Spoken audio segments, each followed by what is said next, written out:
really came to this book as a concerned citizen more than anything else.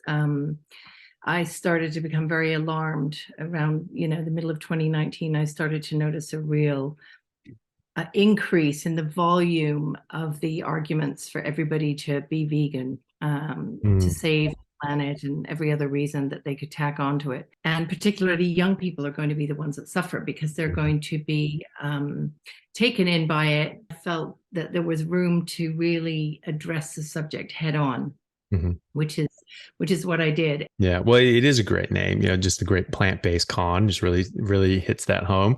That one of my more popular lectures, I just named "Plants Are Trying to Kill You," and it just it just takes it there. It just said, "Hey, this is what we're talking about." And most of the argument in favor of a plant-based diet, it seems to me, rests on the demonization of saturated fats and cholesterol. So whenever you read any sort of popular mainstream article, they'll be talking about, oh, well, you're better off getting your protein from a plant source because animal sources have cholesterol and saturated fat, and that'll raise your cholesterol in your body, et cetera, et cetera.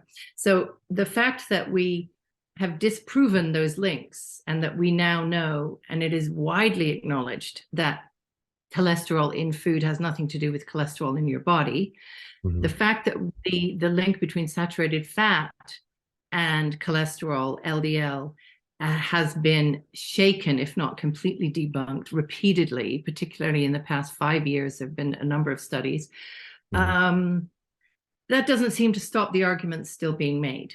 You have to unpick all that data around saturated fat. And I did that over a very, very lengthy chapter, and probably too long, but there was just so much to be said to do with the nutrients that are in that diet, i.e. the lack of them, the excess of anti-nutrients in the diet, the poor quality of the protein, and the excessive carbohydrate intake, which is usually consistent with that diet. But those are the main reasons that I argue you're not better off eating a plant-based diet. You can't get certain nutrients from plants. You can't get vitamin A.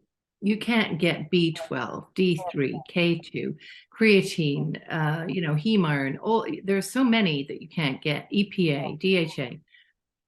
And they kind of look at you dumbfounded because they've been taught and led to believe that plants are gods, that they have all the nutrients we need. The fact that some nutrients that you can get are less bioavailable. So the iron being one of them, very low amounts of zinc and methionine and leucine and a number of other things. And in fact, the WHO recognizes this. So for zinc, for example, they have increased the recommended daily allowance for those countries where there's not much meat consumed and where it's mostly grains.